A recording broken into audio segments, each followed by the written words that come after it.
الحمدللہ رب العالمین والعاقبۃ للمتقین والصلاۃ والسلام علی سید المرسلین اما بعد فاعوذ باللہ من الشیطان الرجیم بسم اللہ الرحمن الرحیم یا ایہا الذین آمنوا کتب علیکم الصیام کما کتب علی الذین من قبلکم لعلکم تتقون وقال اللہ سبحانہ وتعالی من شہد منکم الشہر فلیصمہ وقال رسول اللہ صلی اللہ علیہ وآلہ وسلم من صام رمضانا ایمانا واحتسابا غفر له ما تقدم من ذنبہ صدق اللہ مولانا العظیم وصدق رسولہ النبی الکریم اللہم صلی علی سیدنا و مولانا محمد وعلی آل سیدنا و مولانا محمد وبارک وسلم وسلم علیہ۔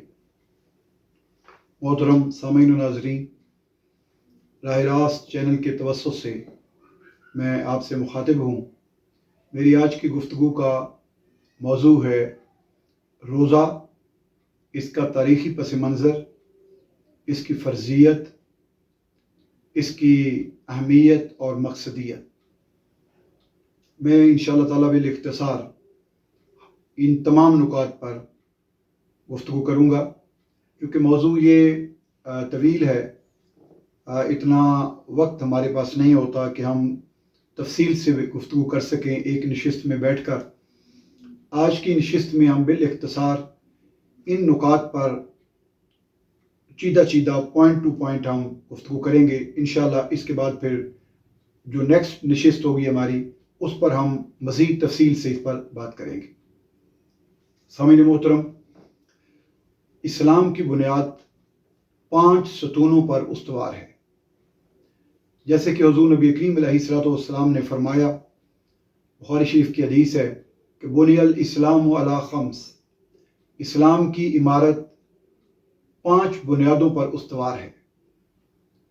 سب سے پہلے کلمہ شہادت، نمبر 2 نماز، روزہ، زکوٰۃ اور حج۔ یہ وہ 5 اسلام کے پلرز ہیں جن پر اسلام کی عمارت استوار ہے، اور ان کو ہم ارکان اسلام بھی کہتے ہیں۔ روزہ ان میں تیسرا اہم رکن ہے۔ اسلام کے ارکان میں روزے کا تیسرا نمبر آتا ہے۔ اور ایک اور بات میں آپ کو یہ بتاتا جاؤں کہ جتنی عبادات ہیں، یہ جتنے اسلام کے عمارت کے ستون ہیں، یہ بیک وقت یہ نازل نہیں ہوئے، بلکہ ان کا عرصہ فرضیت جو ہے وہ مختلف ہے، اور یہ تدریجاً نازل ہوئے ہیں۔ یہ بھی بات قابل غور ہے کہ نماز پہلے کا حکم آ گیا، اسی طرح کلمہ شریف ہے، پھر روزے کا حکم، پھر زکوٰۃ کا حکم، اسی طرح حج کے بارے میں۔ تو یہ ایک تدریجی عمل کے ذریعے ہر ستون کے بارے میں فرضیت کا حکم آیا ہے۔ روزے کی آیا مبارکہ جو میں نے ابھی آپ کے سامنے تلاوت کرنے کا شرف حاصل کیا، یہ سورہ بقرہ کی آیا مبارکہ 183 اور دوسری آیا مبارکہ 185 کا ایک مختصر فریز ہے جو میں نے آپ کے سامنے پڑھی ہے۔ روزوں کی فرضیت کا حکم 2 ہجری میں نازل ہوا، اور یہ کہا جاتا ہے کہ تحویل کعبہ سے 15-20 روز یہ بات کا واقعہ ہے۔ یہ حکم مدینہ پاک میں نازل ہوا، شعبان کا مہینہ تھا، اور آگے ماہ رمضان المبارک تھا، تو گویا شعبان میں روزے کی فرضیت کا حکم نازل ہوتا ہے، اور اگلے مہینے ماہ رمضان میں مسلمانوں نے روزے رکھنے شروع کر دیے۔ اس کے بارے میں بھی ایک رائے یہ ہے کہ یہ تدریجاً یہ احکامات نازل ہوئے ہیں۔ پہلے ایام بیس کے 3 روزوں کا حکم تھا کہ وہ رکھے جائیں، اسی طرح محرم الحرام کے 2 روزے ان کے بارے میں حکم آیا، اور اس کے بعد پھر 1 ماہ کے روزوں کا حکم آیا۔ یہ ایک رائے اس میں یہ بھی ہے۔ آیا مبارکہ میں اللہ تعالیٰ کا ارشاد ہے یا ایھا الذین آمنو، یہ خطاب ہے. کتب علیکم الصیام، یہ فرضیت ہے. کما کتب علی الذین من قبلکم، یہ تاریخ روزہ ہے. لعلکم تتقون، یہ مقصدیت ہے. تو گویا اس میں 4 چیزیں ہیں اس آیہ مبارکہ میں. سب سے پہلے خطاب ہے، دوسرے نمبر پر روزے کی فرضیت کا حکم ہے، تیسرے نمبر پر روزے کی تاریخ کے بارے میں پس منظر کے حوالے سے بات کی گئی ہے، اور چوتھے نمبر پر روزے کی مقصدیت کے بارے میں ارشاد ہوتا ہے لعلکم تتقون، تاکہ تم متقی بن جاؤ. ہم سٹیپ بائی سٹیپ ان کے بارے میں گفتگو کرتے ہیں. سب سے پہلے اللہ تعالیٰ نے خطاب کن کو ارشاد فرمایا ہے، یہ بڑا قابل غور نقطہ ہے. اللہ تعالیٰ نے اس آیہ مبارکہ میں یا ایھا الذین آمنو کہہ کر مومنین سے خطاب فرمایا ہے.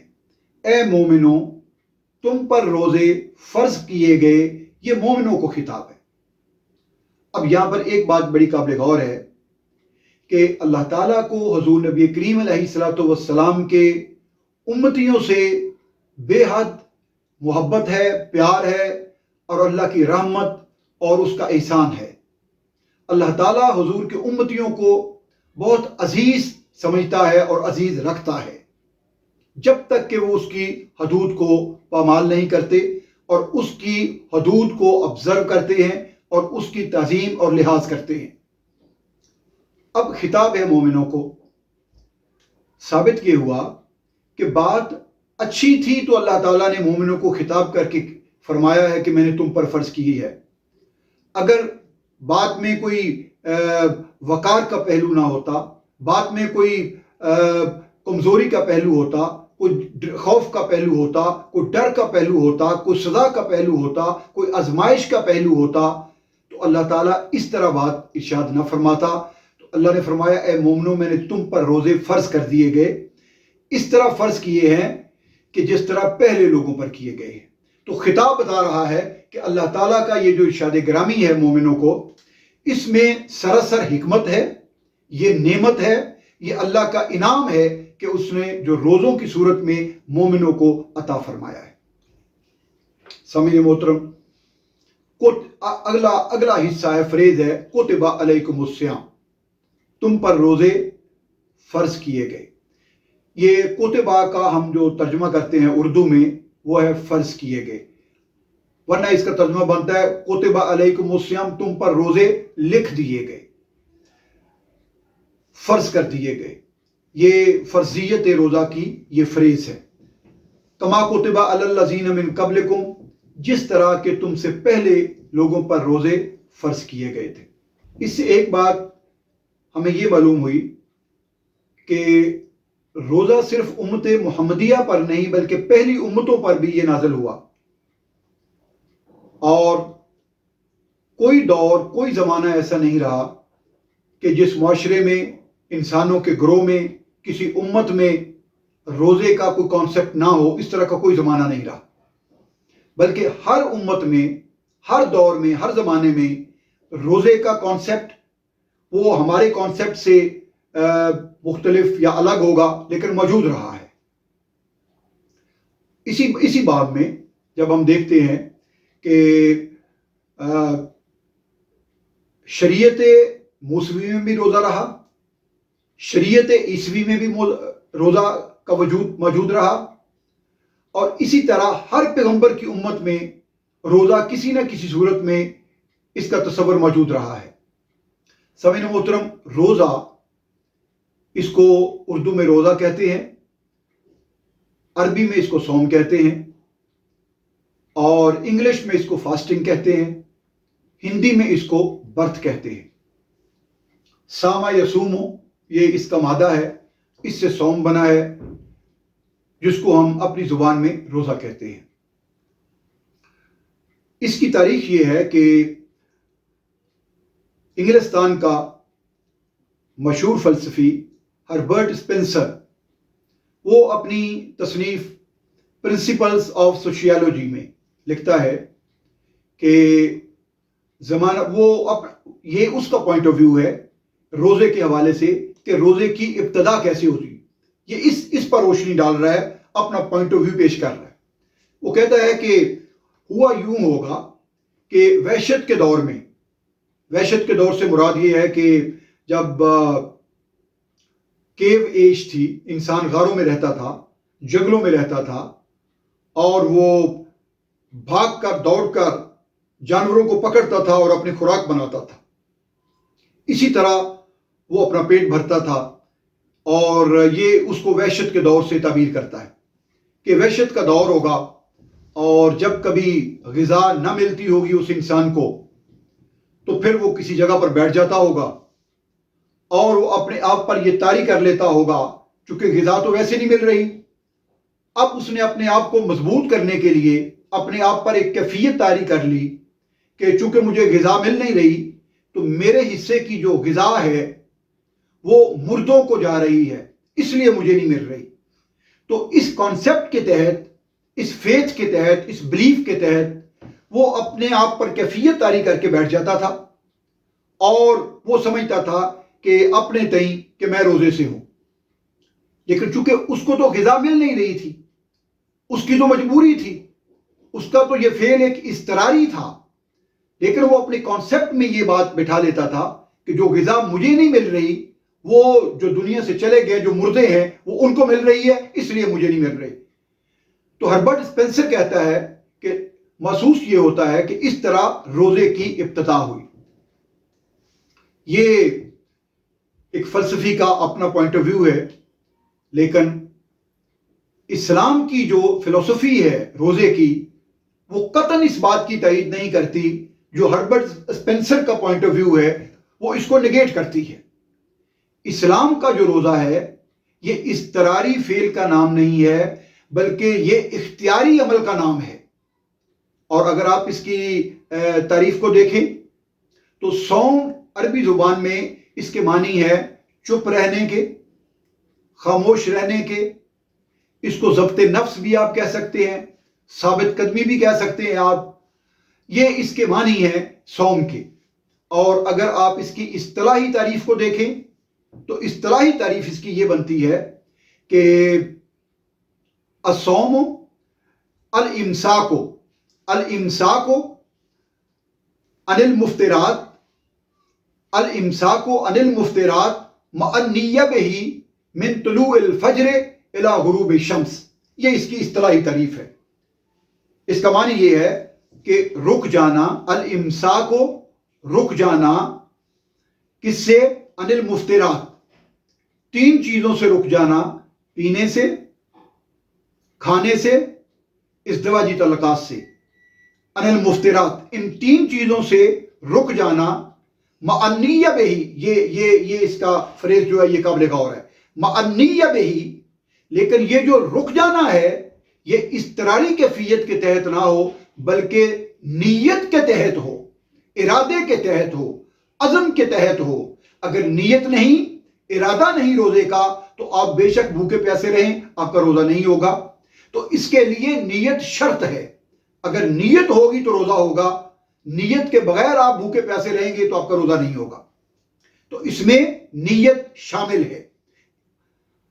مع النیہ بہ, نیت کے ساتھ اگر یہ امساک ہے عن المفطرات تو پھر یہ روزہ ہے.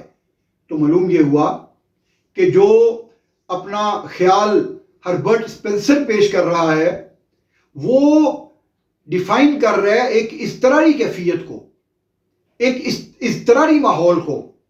لیکن جو اسلام کا روزہ ہے یہ ایک اختیاری عمل کا نام ہے جس کے پیچھے نیت کی قوت موجود ہے, ارادہ موجود ہے, عزم موجود ہے. آپ لوگ مشاہدہ کریں کہ الحمدللہ ہمارے گھروں کے جو کچن ہیں وہ کھانے پینے والی چیزوں سے بھرے ہوئے ہیں, ہمارے فریج بھرے ہوئے ہیں. اللہ تعالیٰ نے جن کو عطا فرمایا ہے بے شمار نعمتیں ان کو عطا ہیں. اللہ تعالیٰ نے کسی کو کم دیا, کسی کو زیادہ دیا, لیکن ماہ رمضان المبارک کی برکت سے الحمدللہ ہر گھر میں عام دنوں میں جو کھانا یا غذا ہوتی ہے اس سے وافر مقدار میں موجود ہوتی ہے. یہ اس کا فضل ہے, اس کا کرم ہے, یہ روزے کی برکت ہے, ماہ رمضان کی برکت ہے. اتنا کچھ موجود ہونے کے باوجود بھی کوئی انسان بھوک اور پیاس کی شدت میں بھی جون جولائی کے روزوں میں بھی کسی میں اتنی جرت نہیں ہوتی کہ فریج سے کچھ نکال کے کھا لے یا پی لے. اور اس میں یہ بھی نہیں ہے کہ مواقع فراہم نہیں ہوتے، مواقع بھی موجود ہوتے ہیں. وہ چھپ کر بھی کھا سکتا ہے لیکن نہیں کھاتا، نہیں پیتا. اس کے پیچھے اس کی نیت کی قوت ہے کہ میں روزے سے ہوں اور روزہ میں نے نیت سے رکھا ہے.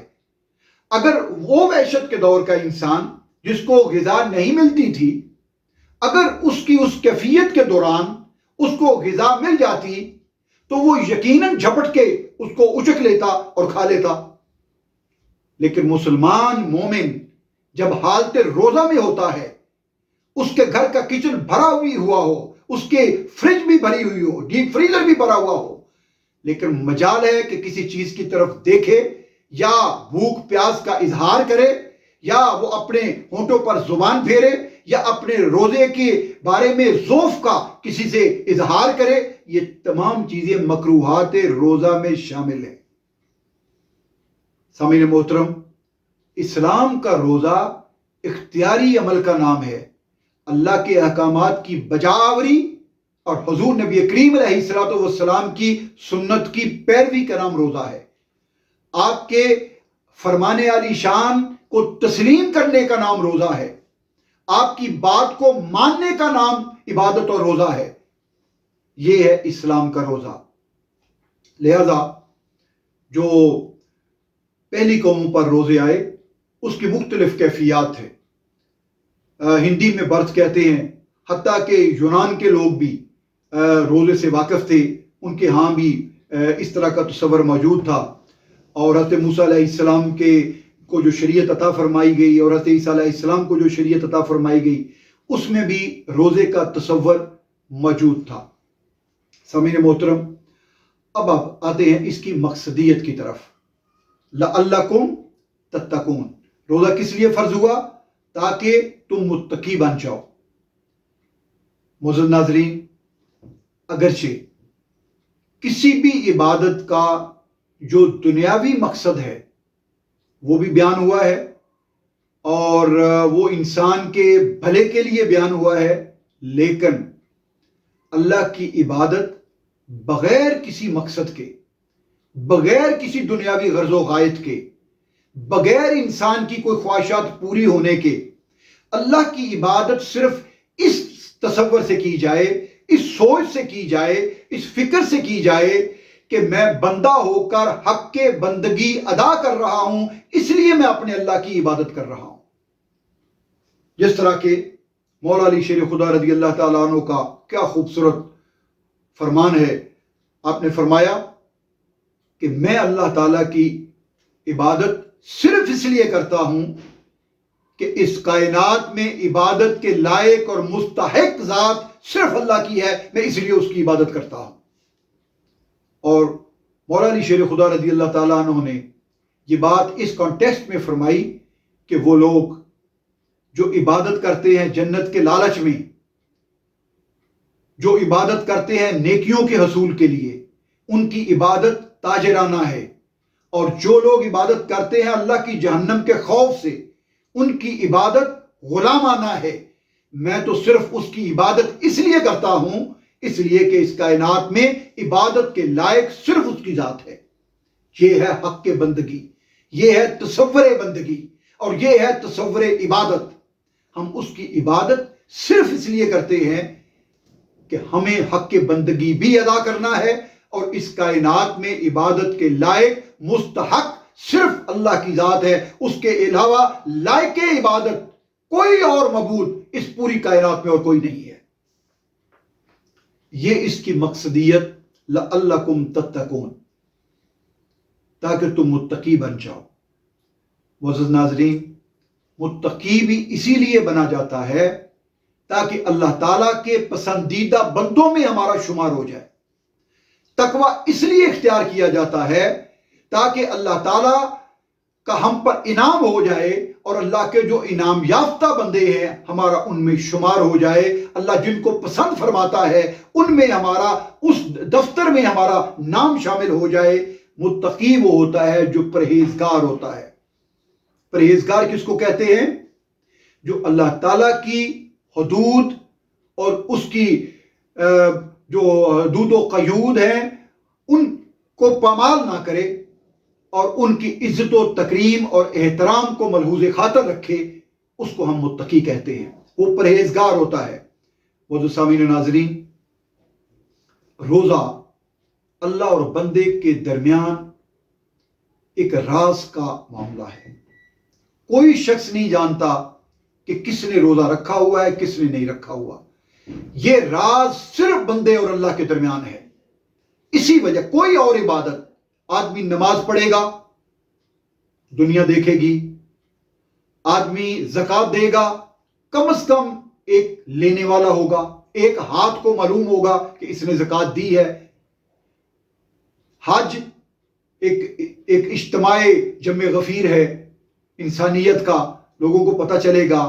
کوئی عبادت ایسی روزے کے علاوہ نہیں ہے کہ جس میں ریا کا شائبہ شامل نہ ہو سکتا ہو۔ نماز میں بھی ہو سکتا ہے، زکوٰۃ میں بھی ہو سکتا ہے، حج میں بھی ہو سکتا ہے، لیکن واحد روزہ ہے کہ جس میں آدمی ریا کر نہیں سکتا، اس لیے کہ یہ معاملہ صرف اللہ اور بندے کے درمیان ہے۔ بیوی کو معلوم نہیں ہوتا کہ میرے میاں کا روزہ ہے کہ نہیں، میاں کو معلوم نہیں ہے کہ بیوی کا روزہ ہے کہ نہیں ہے، اولاد کو نہیں پتا کہ ماں باپ کا روزہ ہے کہ نہیں، ماں باپ کو نہیں پتا کہ اولاد کا روزہ ہے کہ نہیں، کسی شخص کو معلوم نہیں ہے کہ دروازے کے پیچھے کمرے میں کچن میں جا کر کس نے کیا کھایا ہے، کیا پیا ہے، کوئی نہیں جانتا۔ یہ صرف اللہ کی ذات جانتی ہے۔ اس لیے اللہ نے فرمایا کہ الصوم لی وانا اجزی بہ، روزہ میرے ہی لیے ہے اور میں ہی اس کی جزا دوں گا۔ نماز کی جزا بھی تو اللہ دیتا ہے، زکوٰۃ کی جزا بھی تو اللہ دیتا ہے، حج کی جزا بھی تو اللہ دیتا ہے، جتنے نیک اعمال ہیں سب کی جزا اللہ کے پاس اللہ ہی دیتا ہے۔ لیکن روزے کے بارے میں فرماتا ہے کہ یہ میرے لیے ہے اور اس کی جزا میں دوں گا، اس لیے کہ یہ وہ عبادت ہے، وہ عمل ہے بندے کا جس کا گواہ یا وہ بندہ ہے یا اللہ کی ذات ہے۔ بندے نے کس لیے کھایا نہیں پیا؟ کہ مجھے میرا اللہ دیکھ رہا ہے۔ بندہ کیوں مفترات کے پاس نہیں جاتا؟ کہ میرا خدا مجھے دیکھ رہا ہے۔ بندے کا یہ یقین، ایمان کی یہ طاقت جو بندے کے اندر موجود ہے کہ میرا اللہ مجھے دیکھ رہا ہے، میرا اللہ میرے ساتھ ہے، میں کھاؤں پیوں گا وہ مجھے دیکھے گا بھی، میرے ساتھ بھی ہے۔ انسان کا یہ جو ایمان ہے، انسان کا یہ جو یقین ہے، اسی یقین کے بھروسے پر، اسی یقین کے بدولت، اسی یقین کی برکت سے اللہ تعالیٰ بندے کو اپنے خزانوں سے جزا عطا فرماتا ہے۔ کہ بندہ سوچتا ہے میرا اللہ مجھے دیکھ رہا ہے، یہی وہ ایمان کا تقاضا ہے، یہی وہ یقین کی دولت ہے جو روزہ بندے میں پیدا کرتا ہے۔ اور تقویٰ اسی کا نام ہے کہ جھاڑیوں سے اپنے لباس کو بچایا جائے، اور روزہ تقویٰ برائیوں سے اپنے تقوی کے لباس کو بچایا جائے۔ یہی پرہیزگاری ہے۔ انہی لوگوں کو متقی کہتے ہیں جو اپنی معصومیت کی چادر کو داغ لگنے سے بچاتے رہتے ہیں، اور وہ دنیا کی شاہراہ پر جو دنیا کی جھاڑیاں ہیں، شیطانی جھاڑیاں، اس سے اپنے لباس تقویٰ کو بچائے رکھتے ہیں۔ سامعین محترم، یہ روزے کی مقصدیت ہے تاکہ تقویٰ اختیار کیا جائے اور ایک متقی معاشرہ تشکیل دیا جائے، متقی انسانوں سے متقی معاشرہ تشکیل دیا جائے۔ سامعین محترم، غذا وہی ہوتی ہے، مشروبات وہی ہوتے ہیں جو ہم 11 ماہ کھاتے بھی ہیں اور پیتے بھی ہیں۔ اللہ تعالیٰ نے ایک مقررہ وقت میں فرمایا کہ ان کو میرے لیے اپنے چھوڑ دینا ہے، نہیں کھانا۔ اس میں حکمت یہ ہے کہ جو بندہ ایک ماہ حلال چیزیں، طیب چیزوں کو اللہ کے حکم سے چھوڑ دیتا ہے، یہ گمان غالب ہے کہ بندہ باقی 11 ماہ حرام چیزوں کو بھی ترک کر دے گا۔ اگر ایک ماہ حلال چیزوں کو چھوڑ دیا اللہ کے حکم پر، تو اللہ کے حکم کو ملحوظ خاطر رکھتے ہوئے پیروی میں وہ 11 ماہ حرام چیزوں سے بھی بچے گا۔ یہ ہے روزے کی مقصدیت۔ اللہ تعالیٰ سے دعا ہے کہ اللہ تعالی ہمیں روزے کی جو برکات ہیں ان سے مستفید ہونے کی توفیق عطا فرمائے۔ آخر میں ایک حدیث بیان کر کے اختتام چاہوں گا۔ حضور نبی کریم علیہ الصلوۃ والسلام نے فرمایا، من صام رمضانا ایمانا و احتسابا غفر لہ ما تقدم من ذنبہ، جس کسی نے ماہ رمضان کے روزے سیلف اکاؤنٹیبلٹی کے تصور سے رکھے، ایمانا و احتسابا، ایمان کی حالت میں اور احتساب کے تصور سے رکھے، فرمایا غفر لہ ما تقدم من ذنبہ، تو اس کے جتنے پہلے گناہ ہیں اللہ تعالیٰ ان کو معاف فرما دے گا۔ اسی طرح حضور نبی کریم علیہ الصلوۃ والسلام نے فرمایا کہ للصائم فرحتان، روزے دار کے لیے دو خوشیاں ہیں، فرحت حین یفطر، ایک اس وقت جب وہ روزہ افطار کرتا ہے، وہ فرحت حین یلقی ربہ، اور ایک اس وقت اس کو خوشی ہوگی جب وہ اپنے رب سے ملاقات کرے گا۔ سامعین محترم، یہ ہے روزے کی برکات اور یہ ہے روزے کے فضائل۔ اللہ تعالیٰ سے دعا ہے کہ اللہ تعالیٰ امت مسلمہ کو ماہ رمضان المبارک کے روزے اس کی برکات کو سامنے رکھتے ہوئے اور اس کی حقانیت کو سامنے رکھتے ہوئے ہمیں رکھنے کی توفیق عطا فرمائے اور اس کی برکات کو سمیٹنے کی توفیق عطا فرمائے۔ وآخر دعوانا الحمدللہ رب العالمین۔